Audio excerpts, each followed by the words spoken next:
Jalisco, hay que recordar que es muy fuerte en todo el sector agropecuario y en toda la industria alimenticia, toda la industria de transformación, la industria electrónica, y es una oportunidad buena para el gobierno del estado. Entonces el sector privado vemos que tiene buenas perspectivas, los que tenemos que apretarnos el cinturón somos nosotros.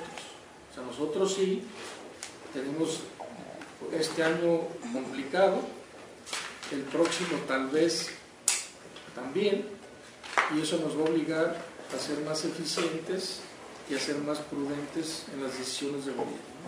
Porque Monterrey también va a adquirir trenes para bajar costos, y qué tipo de tren es el que se puede adaptar a las líneas, no solo a la 2, sino también a la 3, para poderlos intercambiar. Entonces ese análisis técnico es lo que han estado haciendo.